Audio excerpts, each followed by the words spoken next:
Hello friends, welcome to smart job Karnataka. So ಇವತ್ತು ನಾನು 5 government ಹುದ್ದೆಗಳೊಂದಿಗೆ ಬಂದಿದ್ದೇನೆ. ಸೊ ಇದು ಬಂದ್ಬಿಟ್ಟು 10th ITI ಮತ್ತು ಗ್ರಾಜ್ಯುಯೇಟ್ ಮಾಡಿರೋರ್ಗಂತೂ ಸುವರ್ಣ ಅವಕಾಶ ಅಂತಲೇ ಹೇಳ್ಬೋದು. ಸೊ ಇದೆಲ್ಲನೂ ಸೆಂಟ್ರಲ್ ಗೌರ್ಮೆಂಟ್ ಜಾಬ್ಸು, ಒಳ್ಳೆ ವೇತನ ಶ್ರೇಣಿ ಕೂಡ ಇದೆ. ಸೊ ಬನ್ನಿ ಇದ್ರ ಬಗ್ಗೆ ಎಲ್ಲ ಇನ್ಫಾರ್ಮೇಷನ್ ತಿಳ್ಕೊಳ್ಳೋಣ. ಅದಕ್ಕಿಂತ ಮುಂಚೆ ಎಲ್ಲರೂ ಚಾನಲ್ಗೆ ಸಬ್ಸ್ಕ್ರೈಬ್ ಮಾಡಿ ಮತ್ತು ಬೆಲ್ ಐಕಾನ್ ಕೂಡ ಕ್ಲಿಕ್ ಮಾಡಿ.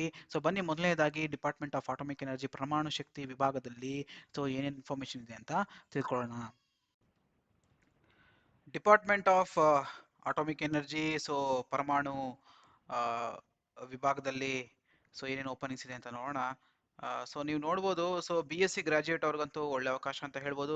ಸೈಂಟಿಸ್ಟ್ ಕರೆದಿದ್ದಾರೆ, ಸೈಂಟಿಫಿಕ್ ಅಸಿಸ್ಟೆಂಟು ಫಿಸಿಕ್ಸ್ ಅಲ್ಲಿ ಕರೆದಿದ್ದಾರೆ. ಸೊ ಫಿಸಿಕ್ಸ್, ಮ್ಯಾಥಮೆಟಿಕ್ಸ್, ಕೆಮಿಸ್ಟ್ರಿಯಲ್ಲಿ BSc ವಿತ್ 60% ಮಾರ್ಕ್ಸ್ ಇದ್ದವರು ಅಪ್ಲೈ ಮಾಡ್ಬೋದು. ಸೊ OBC ಅವರಿಗೆ 33, ಸೊ ಏಜ್ ಲಿಮಿಟ್ ಕೊಟ್ಟಿದ್ದಾರೆ. ಸೊ ಏಜ್ ಲಿಮಿಟ್ಟು, ಸೊ ಈ ಡೇಟ್ 24/10/2021 33 ಇರಬೇಕು ಡೇಟು ಅನ್ನೋದನ್ನ ಕೂಡ ಮೆನ್ಷನ್ ಮಾಡಿದ್ದಾರೆ.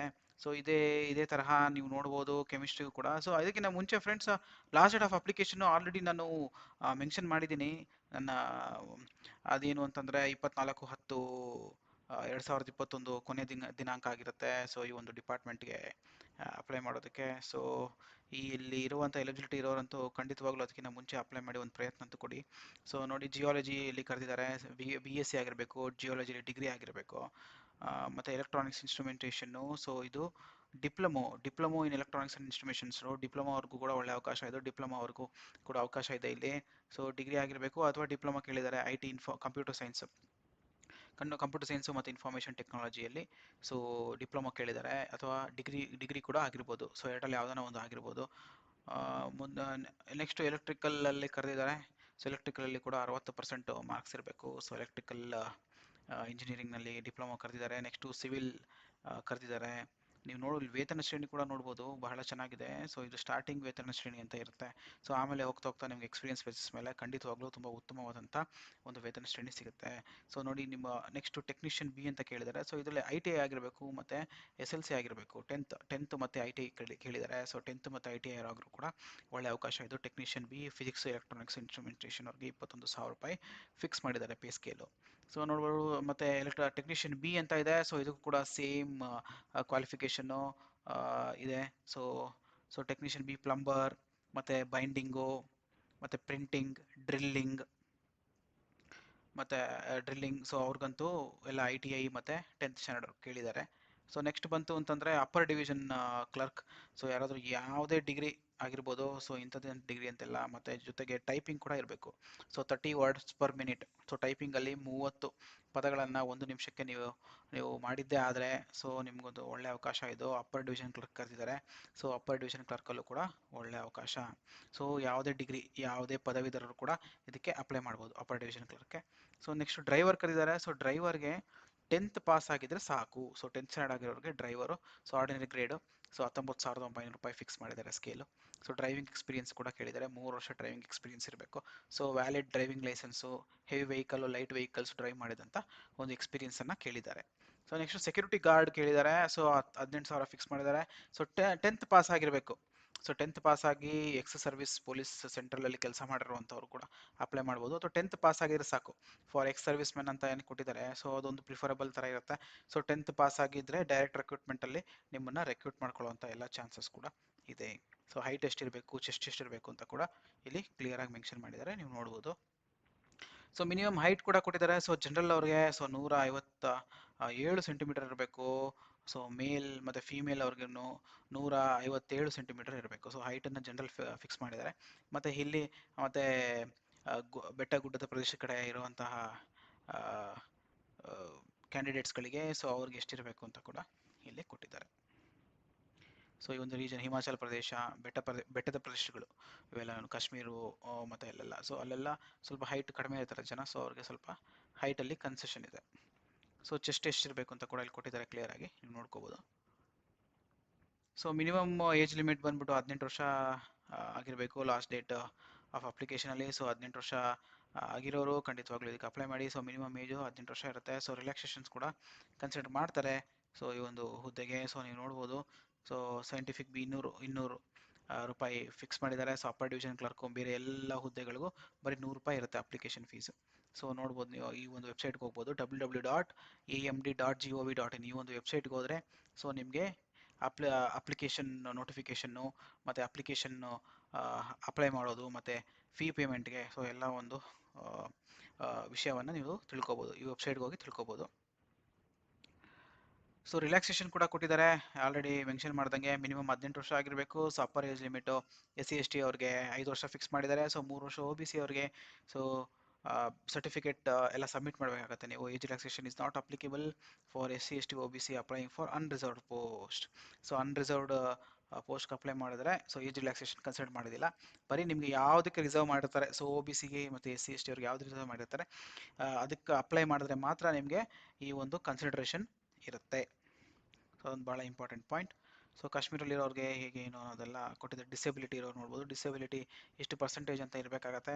ಸೊ ನೋಡಿ, disability not less than 40%. So 40%ಗಿಂತ ಜಾಸ್ತಿ ಡಿಸೆಬಿಲಿಟಿ ಇರೋರಿಗೆ ಸೊ ಒಂದು ಒಳ್ಳೆ ಅವಕಾಶ. ಸೊ ಅವ್ರಿಗೆ ಈ ಒಂದು ರಿಲ್ಯಾಕ್ಸೇಷನ್ ಸಿಗುತ್ತೆ. 10 ವರ್ಷ, 15 ವರ್ಷ, 13 ವರ್ಷ OBCಗೆ ಸೊ ರಿಲ್ಯಾಕ್ಸೇಷನ್ ಸಿಗುತ್ತೆ. ಸೊ ನೋಡ್ಬೋದು, ರಿಟರ್ನ್ ಟೆಸ್ಟ್ ಸೈಂಟಿಫಿಕ್ ಅಸಿಸ್ಟೆಂಟ್ ಪೋಸ್ಟ್ಗೆ ರಿಟರ್ನ್ ಟೆಸ್ಟ್ ಇರುತ್ತೆ ಮತ್ತು ಇಂಟರ್ವ್ಯೂ ಇರುತ್ತೆ. BSc ಫಿಸಿಕ್ಸ್ ಕೆಮಿಸ್ಟ್ರಿ ಎಲ್ಲ ಏನು ನೋಡಿದ್ರಿ, ಸೊ ಅವ್ರಿಗೆಲ್ಲ ರಿಟರ್ನ್ ಟೆಸ್ಟ್ ಇರುತ್ತೆ. So return test number of marks 300 ಮಾರ್ಕ್ಸ್ಗೆ ಇರುತ್ತೆ. ಸೊ ಕ್ವಶನ್ಸ್ಗಳು 100 ಕ್ವಶನ್ಸ್ಗಳು ಇರುತ್ತೆ. ಸೊ ನೆಗೆಟಿವ್ ಮಾರ್ಕ್ಸ್ ಕೂಡ ನೀವು ನೋಡ್ಬೋದು.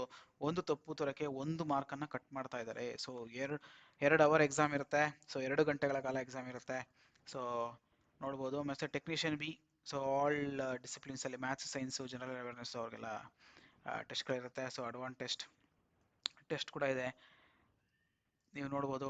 ಆಮೇಲೆ ಸ್ಕಿಲ್ ಟೆಸ್ಟ್ಗಳು ಕೂಡ ಇದೆ, short listed for the skill test. ಮತ್ತು 3ನೇ ಸ್ಟೇಜ್ ಇದು. So first stage, second stage ಮತ್ತು ಥರ್ಡ್ ಸ್ಟೇಜು. ಸೊ 3 ಸ್ಟೇಜ್ಗಳಲ್ಲಿ ಎಕ್ಸಾಮ್ಗಳಿರುತ್ತೆ. ಫಸ್ಟ್ ಸ್ಟೇಜಲ್ಲಿ ಪ್ರಿಲಿಮಿನರಿ ಟೆಸ್ಟ್ ಇರುತ್ತೆ, ಸೆಕೆಂಡಲ್ಲಿ ಅಡ್ವಾನ್ಸ್ ಟೆಸ್ಟ್ ಇರುತ್ತೆ, 3ನೇದು ಸ್ಕಿಲ್ ಟೆಸ್ಟ್ ಕೂಡ ಇರುತ್ತೆ. ನೆಕ್ಸ್ಟ್ ಬಂದು ಅಪ್ಪರ್ ಡಿವಿಷನ್ ಕ್ಯಾಟಗರಿಯಲ್ಲಿ ಅಪ್ಲೈ ಮಾಡುವಂಥವ್ರು, ಸೊ ಅವ್ರಿಗೂ ಕೂಡ ಸೇಮ್ ರಿಟರ್ನ್ ಎಕ್ಸಾಮ್ಗಳಿರುತ್ತೆ. ಸೊ 100 ಮಾರ್ಕ್ಗೆ 300 ಮಾರ್ಕ್ಗೆ 100 ಕ್ವಶನ್ಸ್ಗಳಿರುತ್ತೆ. ಸೊ ಆಮೇಲೆ ಟೈಪಿಂಗ್ ಟೆಸ್ಟ್ ಕೂಡ ಕೊಡ್ತಾರೆ. ಡಿಸ್ಕ್ರಿಪ್ಟಿವ್ ರಿಟರ್ನ್ ಟೆಸ್ಟ್ ಇರುತ್ತೆ ಮತ್ತು ಟೈಪಿಂಗ್ ಟೆಸ್ಟ್ ಕೂಡ ಅವರು ನಿಮಗೆ ಕೊಡ್ತಾರೆ ಅಪ್ಪರ್ ಡಿವಿಷನ್ ಕ್ಲರ್ಕ್ಗೆ. ಸೊ ಡ್ರೈವರ್ಗೆ ಅವ್ರಿಗೂ ಕೂಡ ಒಂದು ಸಣ್ಣದಾಗಿ ಒಂದು ರಿಟರ್ನ್ ಎಕ್ಸಾಮ್ ಇದೆ. ಡ್ರೈವಿಂಗ್ ಟೆಸ್ಟ್ ಕೂಡ ಇದೆ, ಲೆವೆಲ್ 2 ಡ್ರೈವರ್ ಟೆಸ್ಟ್ ಕೂಡ ಇದೆ, ನೀವು ನೋಡ್ಬೋದು. ಮತ್ತು ಸೆಕ್ಯೂರಿಟಿ ಗಾರ್ಡ್ರು ಕೂಡ physical 100 meters running, long jump, so ಈ ಥರದ್ದು ಸೆಕ್ಯೂರಿಟಿ ಗಾರ್ಡ್ ಅವ್ರಿಗೂ ಕೂಡ ಕೆಲವೊಂದು ಪರೀಕ್ಷೆಗಳನ್ನ ಮಾಡ್ತಾರೆ. ಆಮೇಲಿಂದ ಫೀಮೇಲ್ ಅವ್ರಿಗೂ ಕೂಡ ಎಷ್ಟೆಷ್ಟು ಏನು ಅಂತ ಹೇಳಿ ನೀವು ನೋಡ್ಬೋದು. ಸೊ ರಿಟರ್ನ್ ಟೆಸ್ಟು ಮತ್ತು ಫಿಸಿಕಲ್ ಟೆಸ್ಟು ಮತ್ತು ಮೆಡಿಕಲ್ ಫಿಟ್ನೆಸ್ ಟೆಸ್ಟು, ಸೊ ಎಲ್ರಿಗೂ ಕಾಮನ್ ಆಗಿ ಇದೆ ಇಲ್ಲಿ. ಸೊ ನೀವು ನೋಡ್ಬೋದು, ಬೇರೆ ಬೇರೆ ಕ್ಯಾಟಗರಿಗೆ ಅಪ್ಲೈ ಮಾಡುವಂಥವ್ರು, ಅಂದರೆ ಬೇರೆ ಬೇರೆ ಹುದ್ದೆಗಳಿಗೆ ಅಪ್ಲೈ ಮಾಡುವಂಥವ್ರಿಗೆ ಪ್ರತಿಯೊಬ್ಬರಿಗೂ ಟೆಸ್ಟ್ ಅಂತೂ ಕಂಡಕ್ಟ್ ಮಾಡ್ತಾರೆ. ಸೊ ಬೇರೆ ಬೇರೆ ರೀತಿಯಲ್ಲಿ ಟೆಸ್ಟ್ಗಳಿರುತ್ತೆ, ನೀವು ಅದನ್ನು ನೋಡ್ಕೊಬೇಕಾಗತ್ತೆ. ಸೊ ಈ ಒಂದು ನೋಟಿಫಿಕೇಶನ್ನ ನಾನು ಡಿಸ್ಕ್ರಿಪ್ಷನ್ ಬಾಕ್ಸಲ್ಲೂ ಹಾಕ್ತೀನಿ, ನೀವು ಓದ್ಕೋಬೋದು. ಸೊ ಏನಾದರೂ ಪ್ರಶ್ನೆಗಳಿದ್ರೆ ನೀವು ಕಮೆಂಟ್ ಬಾಕ್ಸಲ್ಲಿ ಕೂಡ ಕಮೆಂಟ್ ಮಾಡ್ಬೋದು, ನಾನು ಅದಕ್ಕೆ ಉತ್ತರ ಕೊಡ್ತೀನಿ. ನೀವು ನೋಡ್ಬೋದು ಎಕ್ಸಾಮಿನೇಷನ್ ಸೆಂಟರ್ಸ್ ಎಲ್ಲಿದೆ ಅಂತ ಹೇಳಿ. ಸೊ ಬೆಂಗಳೂರು ಕೂಡ ಒಂದು ಎಕ್ಸಾಮಿನೇಷನ್ ಸೆಂಟರ್ ನೀವು ನೋಡ್ಬೋದು. ಸೊ ಈ ಒಂದು ಸೆಂಟ್ರಲ್ಲಿ ನೀವು ಎಕ್ಸಾಮ್ಗಳನ್ನ ತಗೋಬೋದು. ಸೊ ನೀವು ನೋಡ್ತಾ ಇದ್ದೀರಾ. ಸೊ ಬೇರೆ ಬೇರೆ ಆಮೇಲೆ ನೋಡಿ, ಅಪ್ಲಿಕೇಶನ್ ಲಾಸ್ಟ್ ಡೇಟ್ ಬಂದ್ಬಿಟ್ಟು 24/10/2021. ಸೊ ಖಂಡಿತವಾಗ್ಲೂ ಇದಕ್ಕೆ ಒಂದು ಪ್ರಯತ್ನ ಅಂತ ಕೊಡಿ. ಎಲಿಜಿಬಿಲಿಟಿ ಇತ್ತು ಅಂತಂದರೆ, ಕ್ವಾಲಿಫಿಕೇಷನ್ ಇತ್ತು ಅಂತಂದರೆ ಇದೊಂದು ಒಳ್ಳೆಯ ಅವಕಾಶ ಅಂತಲೇ ಹೇಳ್ಬೋದು. ಸೊ ನೆಕ್ಸ್ಟ್ ಹುದ್ದೆ ಬಂದು Uranium Corporation of India Limited. So Uranium Corporation of India ಲಿಮಿಟೆಡಲ್ಲಿ ಓಪನಿಂಗ್ ಇದೆ, ಅದು ಜಾರ್ಖಂಡಲ್ಲಿ. ಸೊ ನೀವು ನೋಡ್ಬೋದು, ITI ಅವ್ರಿಗೆ 1 ವರ್ಷ ಅಪ್ರೆಂಟಿಸ್ಶಿಪ್ ಇರುತ್ತೆ, ಅಪ್ರೆಂಟಿಸ್ಗೆ ಕರೆದಿದ್ದಾರೆ. ಸೊ 1 ವರ್ಷ ITIಗೆ 1 ವರ್ಷ ಟ್ರೈನಿಂಗ್ ಇರುತ್ತೆ. ಸೊ ಟ್ರೈನಿಂಗ್ ಆದಮೇಲೆ ಪರ್ಮನೆಂಟ್ ಮಾಡ್ಕೊಳ್ಳೋದು ಎಲ್ಲ ಇರುತ್ತೆ. So fitter, electrician, turner, instrumentation mechanic, mechanical diesel, corporator, plumber, so ಈ ಒಂದೆಲ್ಲ ಹುದ್ದೆಗಳಿಗೆ ಕರೆದಿದ್ದಾರೆ. ನೀವು ನೋಡ್ಬೋದು, ಜಾದುಗುಡದಲ್ಲಿ 108 ಪೊಸಿಷನ್ ಇದೆ, ನರ್ವಾ ಪಹಾರಲ್ಲಿ ಸೊ 54 ಇದೆ, ತುರಾಮ್ದಿ ಅಲ್ಲಿ ಯೂನಿಟ್ 80 ಹುದ್ದೆಗಳಿದೆ. ಸೊ ನೀವು ನೋಡ್ಬೋದು. ಸೊ SC ST ಅವ್ರಿಗೆ ಕೂಡ ನೋಡಿ ವೇಕೆನ್ಸೀಸ್ ರಿಸರ್ವೇಷನ್ ಇದೆ. ಹ್ಯಾಂಡಿಕ್ಯಾಪ್ಡ್ಗೆ ಕೂಡ ಒಂದು ಅಪ್ರೆಂಟಿಸ್ ಪೊಸಿಷನ್ ಇದೆ. ಸೊ ನೋಡ್ಬೋದು, ಕ್ವಾಲಿಫಿಕೇಷನ್ ಏನು ಬೇಕು ಅಂತಂದರೆ, ಸೊ 10th ಪಾಸ್ ಆಗಿರಬೇಕು, ITIಯಿಂದ ಸರ್ಟಿಫಿಕೇಟ್ ಕೂಡ ಇರಬೇಕು. ಸೊ ಮಿನಿಮಮ್ 18 ವರ್ಷ, ಮ್ಯಾಕ್ಸಿಮಮ್ 25 ವರ್ಷ ಆಗಿರಬೇಕು. ರಿಲ್ಯಾಕ್ಸೇಷನ್ ಕೂಡ ಇದೆ, SC ST ಅವ್ರಿಗೆ, OBC ಅವ್ರಿಗೆ 3 ವರ್ಷ ರಿಲ್ಯಾಕ್ಸೇಷನ್ ಕೂಡ ಇದೆ. ಸೊ ಟ್ರೈನಿಂಗ್ ಕ್ಯಾಂಡಿಡೇಟ್ಸು ಯಾರಾದರೂ ಈಗ ಕರೆಂಟ್ಲಿ, ಅಂದರೆ ಈಗ ಯಾರಾದರೂ ಅಪ್ರೆಂಟಿಸ್ಶಿಪ್ ಟ್ರೈನಿಂಗ್ ತಗೊತಿದ್ರೆ ಅಥವಾ ಆಲ್ರೆಡಿ ತಗೊಂಡಿರೋರು, ಸೊ ಅವರು ಇದು ಎಲಿಜಿಬಿಲಿಟಿ ಇರೋದಿಲ್ಲ ಈ ಒಂದು ಹುದ್ದೆಗೆ ಅಪ್ಲೈ ಮಾಡೋದಕ್ಕೆ. ಸೊ ನೀವು ನೋಡ್ಕೋಬೇಕು. ಸೊ ಪೇಮೆಂಟ್ ಇರುತ್ತೆ. ಸೊ ಒಂದು ಈ ರೂಲ್ ಪ್ರಕಾರ ಅಪ್ರೆಂಟಿಸ್ಶಿಪ್ ಟ್ರೈನಿಂಗ್ ರೂಲ್ ಪ್ರಕಾರ ನಿಮಗೆ ಒಂದು ಒಳ್ಳೆ ವೇತನ ಕೊಡ್ತಾರೆ. ಪ್ರತಿ ತಿಂಗಳು ಸ್ಟೈಪಂಡ್ ಅಂತ ಹೇಳಿ ಸ್ವಲ್ಪ ದುಡ್ಡು ಕೂಡ ಸಿಗ್ತಾ ಇರುತ್ತೆ. ಸೊ ಸೆಲೆಕ್ಷನ್ ಪ್ರೊಸೀಜರ್ ಬಂದ್ಬಿಟ್ಟು ಮೆರಿಟ್ ಬೇಸಿಸ್ ಮೇಲೆ ಇರುತ್ತೆ. ಸೊ ಮೆರಿಟ್ ಬೇಸಿಸ್ ಅಂತಂದರೆ ನೀವು ITIಯಲ್ಲಿ ಎಷ್ಟು ಪರ್ಸೆಂಟೇಜ್ ಮಾರ್ಕ್ಸ್ ತಗೊಂಡಿದ್ದೀರಾ ಅದ್ರ ಬೇಸಿಸ್ ಮೇಲೆ ಶಾರ್ಟ್ ಲಿಸ್ಟ್ ಮಾಡ್ತಾರೆ. ಓಕೆನಾ. ಸೊ ಇದಕ್ಕೆ ಯಾವುದೇ ರಿಟರ್ನ್ ಎಕ್ಸಾಮ್ ಕೂಡ ಇರೋದಿಲ್ಲ. ಸೊ TADA ಎಲ್ಲ ಆ, ಆ, ಕೊಡೋದಿಲ್ಲ. ಸೊ ನೋ TAD ಅಂದರೆ ಟ್ರಾವೆಲ್ ಅಲೌನ್ಸಸ್ ಆಗಲಿ, ಅಲ್ಲಿ ಉಳ್ಕೊಳ್ಳೋದಕ್ಕೆ ಅಕಾಮಿಡೇಷನ್, ಹಾಸ್ಟೆಲ್ ಫೆಸಿಲಿಟಿ ಅಂತ ಹೇಳ್ಬೋದು. ಸೊ ಅದೆಲ್ಲ ಯಾವುದು ಕೊಡೋದಿಲ್ಲ ಟ್ರೈನಿಂಗ್ ಪೀರಿಯಡಲ್ಲಿ. ಸೊ ಟ್ರೈನಿಂಗ್ ಆದಮೇಲೆ ಸೊ ಪರ್ಮನೆಂಟ್ ಮಾಡೋ ಟೈಮಲ್ಲಿ ಅವ್ರು ಕೊಡ್ತಾರೆ. ಸೊ ನೀವೊಂದು ವೆಬ್ಸೈಟ್ಗೆ ಹೋಗ್ಬೋದು. So apprenticeshipindia.org. ಸೊ ಈ ಒಂದು ವೆಬ್ಸೈಟ್ಗೆ ಹೋದರೆ ಸೊ ಅಲ್ಲಿ ನಿಮಗೆ ಇನ್ಫಾರ್ಮೇಷನ್ ಸಿಗುತ್ತೆ. ಸೊ ಈ ಒಂದು PDF ನ ಕೂಡ ನಾನು ಡಿಸ್ಕ್ರಿಪ್ಷನ್ ಬಾಕ್ಸ್ನಲ್ಲಿ ಹಾಕ್ತೀನಿ. ಸೊ ನೋಡಿ ಯಾವ ಸರ್ಟಿಫಿಕೇಟ್ ಬೇಕು ಅಂತ. ಸೊ 10th ITI ಆಗಿರೋದು, ಮತ್ತು caste certificate, medical fitness certificate, ಮತ್ತೀಗ photo signature, Aadhaar card, PAN card, ಮತ್ತು Aadhaar card linked bank account. So bank account details ಕೂಡ ಕೊಡಬೇಕು. ಯಾಕೆಂತಂದರೆ ಅವರು ಅಪ್ರೆಂಟಿಸ್ಶಿಪ್ ಸ್ಯಾಲ್ರಿ ಗಿಲ್ರಿ ಹಾಕೋದಕ್ಕೆ ಕೇಳ್ತಾ ಇದ್ದಾರೆ. ಸೊ ಇದೊಂದು ಇಂಟ್ರೆಸ್ಟ್ ಇರೋರು, so uranium government of India ಅಂಡರಲ್ಲಿ ವರ್ಕ್ ಮಾಡಬೇಕು ಅಂದ್ಕೊಂಡವ್ರಿಗೆ ಸೊ ಇದೊಂದು ಒಳ್ಳೆಯ ಅವಕಾಶ ಅಂತ ಹೇಳ್ಬೋದು. ಸೊ ಸೇಮ್ ಅದೇ ಯಾವಾಗ ಕಮೆನ್ಸ್ಮೆಂಟ್ ಆಲ್ರೆಡಿ 9/10 ಸ್ಟಾರ್ಟ್ ಆಗಿದೆ. ಸೊ 29 ಲಾಸ್ಟ್ ಡೇಟು ಅಪ್ಲೈ ಮಾಡೋದಕ್ಕೆ. ಸೊ ನೀವು ಅಪ್ಲೈ ಮಾಡಿ. ಸೊ ಇಲ್ಲಿ ಇದು ಕೂಡ ಕೊಟ್ಟಿದ್ದಾರೆ, ವಾರ್ಡ್ ಸರ್ಟಿಫಿಕೇಟ್. ಸೊ ಅಪ್ರೆಂಟಿಸ್ಶಿಪ್ ಇದಕ್ಕೆ ಸರ್ಟಿಫಿಕೇಟ್ ಕೊಟ್ಟಿದ್ದಾರೆ. ಡಿಕ್ಲೇಷನ್ ಎಲ್ಲ ನೀವು ಫಾರ್ಮ್ಸ್ ಎಲ್ಲ ಕೊಟ್ಟಿದ್ದಾರೆ. ಸೊ ಇದು ನೋಡಿಕೊಂಡು ಈ ಫಾರ್ಮ್ಸ್ಗಳನ್ನೆಲ್ಲ ಫಿಲ್ ಮಾಡಿ ಅಪ್ಲೈ ಮಾಡಬೇಕಾಗತ್ತೆ. ಸೊ ನೆಕ್ಸ್ಟು ಮುಂದಿನ ಹುದ್ದೆ ಬಂದ್ಬಿಟ್ಟು ಅಸ್ಸಾಂ ರೈಫಲ್ಸಲ್ಲಿ ಕರೆದಿದ್ದಾರೆ. ಅದು ಶಿಲಾಂಗಲ್ಲಿ ಇರುತ್ತೆ. ಸೊ ಶಿಲಾಂಗಲ್ಲಿರುತ್ತೆ. ಸೊ ಇದೊಂದು ಒಳ್ಳೆಯ ಅವಕಾಶ ಅಂತ ಹೇಳ್ಬೋದು. ಸೊ ಶಿಲಾಂಗ್ ನೀವು ನೋಡ್ಬೋದು. ಸೊ ಇದು ಕೂಡ 25 ಅಕ್ಟೋಬರ್ 2021 ಕೊನೆ ದಿನಾಂಕ ಆಗಿರುತ್ತೆ ಅಪ್ಲೈ ಮಾಡೋದಕ್ಕೆ. ಸೊ ನೀವು ನೋಡ್ಬೋದು. ಸೊ ನೋಡೋಣ ಹೇಗೆ ಅಪ್ಲೈ ಮಾಡೋದು ಹೇಗೆ ಅಂತ ಹೇಳಿ. ಸೊ ಆನ್ಲೈನ್ ಅಪ್ಲಿಕೇಶನ್ಸು ಒಂದು ವೆಬ್ಸೈಟ್ ಕೂಡ ಮೆನ್ಷನ್ ಮಾಡಿರ್ತಾರೆ ಇಲ್ಲಿ. ಸೊ ನೋಡಿ www.assamrifles.gov.in ಈ ಒಂದು ವೆಬ್ಸೈಟ್ಗೆ ಹೋದರೆ ಸೊ ನಿಮಗೆ ಅಪ್ಲಿಕೇಶನ್ ಎಲ್ಲ ಹೇಗೆ ಅಪ್ಲೈ ಮಾಡೋದು ಅನ್ನೋದನ್ನ ಕೊಟ್ಟಿರ್ತಾರೆ. ಸೊ ಅಲ್ಲೊಂದು ಲಿಂಕ್ ಇರುತ್ತೆ. ಸೊ ಅಲ್ಲಿ ಹೋಗಿ ನೀವು ಪೇಮೆಂಟು ಅಪ್ಲಿಕೇಶನ್ ಎಲ್ಲ ಇರುತ್ತೆ. ಸೊ ಅಪ್ಲಿಕೇಶನ್ ಫೀಸ್ ನೋಡ್ಬೋದು. ಅಪ್ಲಿಕೇಶನ್ ಫೀಸ್ ಬಂದ್ಬಿಟ್ಟು 200 ರೂಪಾಯಿ ಫಿಕ್ಸ್ ಮಾಡಿದ್ದಾರೆ. ಯಾವ ಬೇರೆ ಬೇರೆ ಪೋಸ್ಟ್ಗಳಿಗೆ ಎಷ್ಟೆಷ್ಟಿದೆ ಅಂತ ಹೇಳಿ ನೋಡ್ಬೋದು. ಸೊ ಈ ಗ್ರೂಪ್ B ಪೋಸ್ಟ್ಗೆ 200 ರೂಪಾಯಿ ಇದೆ ಫೀಸು, ಮತ್ತು ಗ್ರೂಪ್ C ಪೋಸ್ಟ್ಗೆ 100 ರೂಪಾಯಿ ಇದೆ fees. So no fee charged belong to SC/ST ಅವ್ರಿಗೆ ಅಂತೂ ಯಾವುದೇ ರೀತಿಯಾದಂಥ ಫೀಸು ಇರೋದಿಲ್ಲ. ನೀವು ನೋಡ್ಬೋದು ಇಲ್ಲಿ. ಮತ್ತು ಫಿಸಿಕಲ್ ಟೆಸ್ಟ್ ಎಲ್ಲ ಇರುತ್ತೆ. ಆಮೇಲೆ ನೀವು ನೋಡ್ಬೋದು ಇಲ್ಲಿ ಬೇರೆ ಬೇರೆ ಇನ್ಫಾರ್ಮೇಷನ್ ಏನಿದೆ ಅಂತ ಹೇಳಿ ನೋಡೋಣ.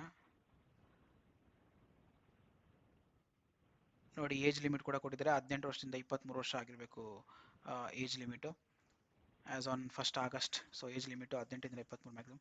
ಏಜ್ ರಿಲ್ಯಾಕ್ಸೇಷನ್ ಕೂಡ ಇದೆ. ಸೊ SC/ST ಅವರಿಗೆ 5 ವರ್ಷ, OBC ಅವರಿಗೆ 3 ವರ್ಷ.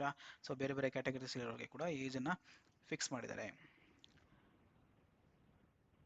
ಆಮೇಲಿಂದ ಹೈಟ್ ಎಷ್ಟಿರಬೇಕು, ಚೆಸ್ಟ್ ಎಷ್ಟಿರಬೇಕು ಅನ್ನೋದನ್ನೆಲ್ಲ ಕೂಡ ಇಲ್ಲಿ ಕ್ಲಿಯರ್ ಆಗಿ ಇಲ್ಲಿ ಮೆನ್ಷನ್ ಮಾಡಿದ್ದಾರೆ. ನೀವು ನೋಡ್ಬೋದು.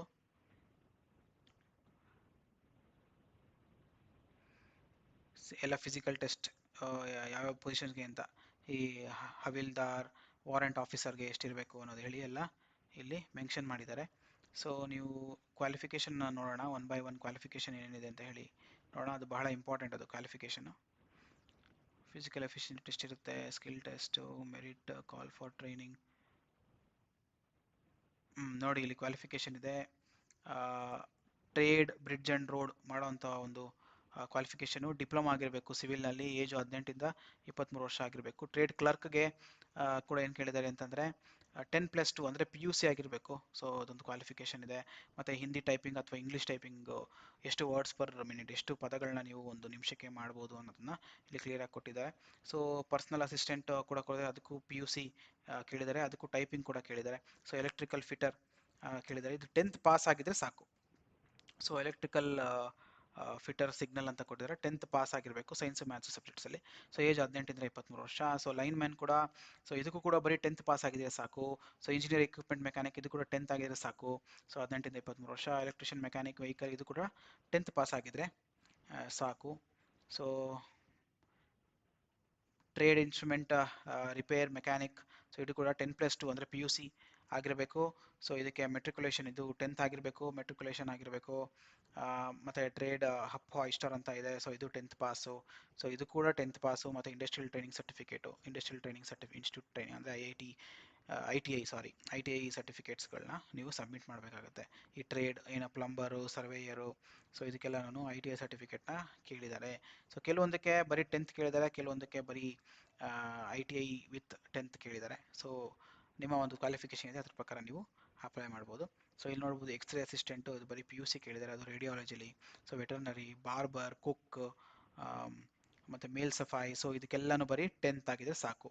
ಸೊ ಫೀಮೇಲ್ ಸಫಾಯಿ, ಸೊ ಇದಕ್ಕೆಲ್ಲನೂ ಬರೀ 10th ಪಾಸ್ ಆಗಿದ್ರೆ ಸಾಕು. 18ಇಂದ 25 ವರ್ಷದವರೆಗೂ ಇದೆ. ಸೊ ಏಜ್ ರಿಲ್ಯಾಕ್ಸೇಷನ್ ಕೂಡ ಇದೆ.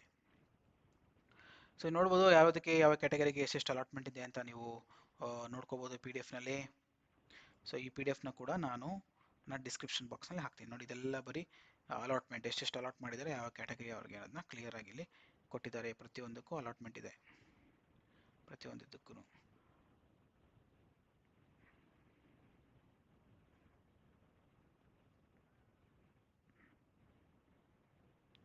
So government of India, so ministry.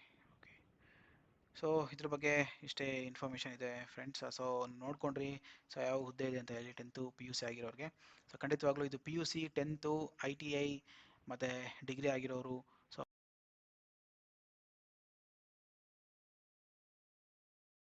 Next ಹುದ್ದೆ ಬಂದ್ಬಿಟ್ಟು ಕಂಪ್ಯೂಟರ್ ಆಪರೇಟರ್ ಆ್ಯಂಡ್ ಪ್ರೋಗ್ರಾಮಿಂಗ್ ಅಸಿಸ್ಟೆಂಟ್ಗೆ ಕರೆದಿದ್ದಾರೆ. ಸೊ ಇದು ಬಂದ್ಬಿಟ್ಟು ಪುದುಕೋಟೈ ತಮಿಳ್ನಾಡಲ್ಲಿದೆ. ಸೊ ಪುದುಕೋಟೈ ತಮಿಳ್ನಾಡಲ್ಲಿದ್ರೂ ಕೂಡ ಇದು 10th ಪಾಸ್ ಆಗಿರೋರಿಗೆ ಒಳ್ಳೆ ಅವಕಾಶ. So B H E L, so power plant piping ಯೂನಿಟಲ್ಲಿದೆ. ಇದು ಸೆಂಟ್ರಲ್ ಪಬ್ಲಿಕ್ ಸೆಕ್ಟಾರ್ ಅಂಡರ್ಟೇಕಿಂಗ್, ಅಂದರೆ ಸೆಂಟ್ರಲ್ ಗೌರ್ಮೆಂಟ್ದು ಪಬ್ಲಿಕ್ ಸೆಕ್ಟಾರ್ ಯೂನಿಟಲ್ಲಿ ರಿಕ್ರೂಟ್ಮೆಂಟ್ ಮಾಡ್ತಾ ಇದ್ದಾರೆ. ಸೊ ಇಲ್ಲಿ ನೋಡ್ಬೋದು ಮಿನಿಮಮ್ ಕ್ವಾಲಿಫಿಕೇಷನ್ನು 10th ಅಂತ ಹೇಳಿ ಕೊಟ್ಟಿದ್ದಾರೆ. So computer operator and programming assistant ಅಂತ ಹೇಳಿ ಇಲ್ಲಿ ಕ್ಲಿಯರ್ ಆಗಿ ಮೆನ್ಷನ್ ಮಾಡಿದ್ದಾರೆ. ಸೊ ಎಷ್ಟು ತಿಂಗಳು ಅಂದರೆ 15 ತಿಂಗಳ ಕಾಲ ಇದೊಂದು ಒಳ್ಳೆ ಅವಕಾಶ ಅಂತ ಹೇಳ್ಬೋದು. ಸೊ ಇದ್ದು ವೆಬ್ಸೈಟ್ ಲಿಂಕನ್ನು ನಾನು ಡಿಸ್ಕ್ರಿಪ್ಷನ್ ಬಾಕ್ಸ್ನಲ್ಲಿ ಕೊಡ್ತೀನಿ. ಸೊ ನೆಕ್ಸ್ಟು ಮುಂದಿನ ಹುದ್ದೆ ಬಂದು Hindustan copper limited. Hindustan copper limited ಇದು ತಲೋಜಾ ಅನ್ನೋ ಒಂದು ಸ್ಥಳದಲ್ಲಿ ಇದೆ, ಹಿಂದೂಸ್ತಾನ್ ಕಾಪರ್ ಲಿಮಿಟೆಡ್. ಸೊ ಇದು ಕೂಡ ಅಪ್ರೆಂಟಿಸ್ ಪೊಸಿಷನ್ಗೆ ಕರೆದಿದ್ದಾರೆ. ಸೊ ಇದು ಕೂಡ ಸೆಂಟ್ರಲ್ ಗೌರ್ಮೆಂಟ್ ಜಾಬು. ಇಲ್ಲಿ ನೋಡ್ಬೋದು ನೀವು. ಸೊ ಐ ಟಿ ಐ ಮಾಡಿರೋದಂತೂ ಒಳ್ಳೆ ಅವಕಾಶ. So fitter turner electrician, so 1 ವರ್ಷ ಟ್ರೈನಿಂಗ್ ಪೀರಿಯಡ್ ಇರುತ್ತೆ. ಸೊ 1 ವರ್ಷ training period. Lab assistant, chemical, electrician ಟರ್ನರ್ಗೆ ಸೊ ಒಳ್ಳೆ ಅವಕಾಶ. ಅಲ್ಲಿ ಕೊನೆ ದಿನಾಂಕ ಬಂದ್ಬಿಟ್ಟು 20/10/2021. ಸೊ ಕೊನೆ ದಿನಾಂಕ ಅಪ್ಲೈ ಮಾಡೋದಕ್ಕೆ. ಸೊ ನೀವೆಲ್ಲ certificates, marks cards, so age, cash certificates ಎಲ್ಲ ಕೂಡ ನೀವು ಅಪ್ಲೈ ಮಾಡೋ ಟೈಮಲ್ಲಿ ಜೆರಾಕ್ಸ್ ಕಾಪೀಸ್ ಕೊಡಬೇಕಾಗತ್ತೆ. ಸೊ ಈ ಒಂದು ನೀವು ವೆಬ್ಸೈಟ್ ನೋಡ್ತಾ ಇದ್ದೀರಾ. ಸೊ ಈ ಒಂದು ವೆಬ್ಸೈಟ್ಗೆ ಹೋಗಿ www.apprenticeship.gov.in ಹೋಗಿ ಸೊ ನೀವು ಅಪ್ಲೈ ಮಾಡ್ಬೋದು. ಸೊ ಮ್ಯಾಕ್ಸಿಮಮ್ ಏಜ್ ಲಿಮಿಟು 25 ವರ್ಷ ಆಗಿರಬೇಕು. ಸೊ ಬೇರೆ ಕ್ಯಾಟಗರಿ ಇರೋರ್ಗಂತೂ ರಿಲ್ಯಾಕ್ಸೇಷನ್ ಅಂತೂ ಇದ್ದೇ ಇದೆ. ಸೊ 5 ವರ್ಷ S C S T, O B ಸಿಗೆ 3 ವರ್ಷ ಇರುತ್ತೆ. ಸೊ ಡಿಸೇಬಿಲಿಟಿ ಇರೋರಿಗೆ 10 ವರ್ಷ ಕನ್ಸಿಡರ್ ಮಾಡ್ತಾ ಇದ್ದಾರೆ. ಸೊ ಸೊ ಈ ಒಂದು ವೆಬ್ಸೈಟಲ್ಲಿ ಹೋಗಿ ಕೂಡ ನೀವು ಟೈಮ್ ಟು ಟೈಮ್ ಅಪ್ಡೇಟ್ಸ್ಗೆ ಚೆಕ್ ಮಾಡ್ಬೋದು. www.hindustancopper.com ಅಲ್ಲಿ ಹೋಗಿ ಚೆಕ್ ಮಾಡ್ತಾ ಇದ್ರೆ ನಿಮಗೆಲ್ಲ ಡೀಟೇಲ್ಸ್ಗಳು ಸಿಗ್ತಾ ಇರುತ್ತೆ. ಸೊ ನೋಡ್ಬೋದು ನಿಮಗೆ ಸ್ಟೈಪೆಂಡು ರೂಲ್ ಪ್ರಕಾರ ಕೊಡ್ತಾರೆ. ಫಾರ್ 1 ವರ್ಷಕ್ಕೆ ನಿಮಗೆ ಸ್ಟೈಫೆಂಡ್ ಎಲ್ಲ ಸಿಗುತ್ತೆ. ಸೊ ಸೆಲೆಕ್ಷನ್ ಹೇಗಿರುತ್ತೆ ಅಂತಂದರೆ ರಿಟರ್ನ್ ಟೆಸ್ಟ್ ಇರುತ್ತೆ ಇಲ್ಲಿ. ಸೊ ಇಲ್ಲಿ ಯಾವುದೇ ರೀತಿಯ ಡೈರೆಕ್ಟ್ ಇಂಟರ್ವ್ಯೂ ಇರೋದಿಲ್ಲ. ಇಲ್ಲಿ ರಿಟರ್ನ್ ಟೆಸ್ಟ್ ಕೊಟ್ಟು ಆಮೇಲೆ ಅವರು ತೊಗೊತಾರೆ. ಸೊ ಅವರು ಒಂದು ಸರಿ ರಿಟರ್ನ್ ಟೆಸ್ಟ್ ತೊಗೊಂಡು ನೀವು ಅಪ್ರೆಂಟಿಸ್ಶಿಪ್ ಟ್ರೈನಿಂಗಲ್ಲೆಲ್ಲ ಬಹಳ ಚೆನ್ನಾಗಿ ಪರ್ಫಾರ್ಮೆನ್ಸ್ ಇತ್ತು ಅಂತಂದರೆ ಪರ್ಮನೆಂಟ್ ಮಾಡೋ ಚಾನ್ಸಸ್ ಕೂಡ ಇದೆ. Central government job. Application form ಕೂಡ ಕೊಟ್ಟಿದ್ದಾರೆ. ಸೊ ನೀವು ಫೋಟೋಗ್ರಾಫ್ಸ್ ಎಲ್ಲ ಅಟ್ಯಾಚ್ ಮಾಡಿ ಅಪ್ಲಿಕೇಶನ್ ಫಾರ್ಮು ಅವ್ರು ಕೊಟ್ಟಿರೋ ಈ ಒಂದು ಅಡ್ರೆಸ್ಗೆ ಸೊ ನೀವು ಕಳಿಸ್ಕೊಡ್ಬೇಕಾಗತ್ತೆ. ಸೊ ಈ ಒಂದು ನೋಟಿಫಿಕೇಶನ್ ಕೂಡ ನಾನು ಡಿಸ್ಕ್ರಿಪ್ಷನ್ ಬಾಕ್ಸ್ನಲ್ಲಿ ಹಾಕ್ತೀನಿ. ಸೊ ಈ ಎಲ್ಲ ಒಂದು ಇನ್ಫಾರ್ಮೇಷನ್ನು ನಿಮಗೆಲ್ಲ ಉಪಯೋಗ ಆಗುತ್ತೆ ಅಂತ ಅಂದ್ಕೊಂಡಿದ್ದೀನಿ ಫ್ರೆಂಡ್ಸ್. ಎಲ್ಲರೂ ಈ ಚಾನಲ್ಗೆ ಸಬ್ಸ್ಕ್ರೈಬ್ ಮಾಡಿ ಮತ್ತು ಬೆಲ್ ಐಕಾನ್ ಕೂಡ ಕ್ಲಿಕ್ ಮಾಡಿ. ಏನಾದರೂ ವಿಷಯ ತಿಳ್ಕೋಬೇಕು, ಇನ್ಫಾರ್ಮೇಷನ್ ಇದ್ರ ಬಗ್ಗೆ ಬೇಕು ಅಂತಂದರೆ ದಯವಿಟ್ಟು ಕಮೆಂಟ್ ಮಾಡಿ, ನಾನು ಅದಕ್ಕೆ ರಿಪ್ಲೈ ಮಾಡೋದಕ್ಕೆ ಪ್ರಯತ್ನ ಪಡ್ತೀನಿ.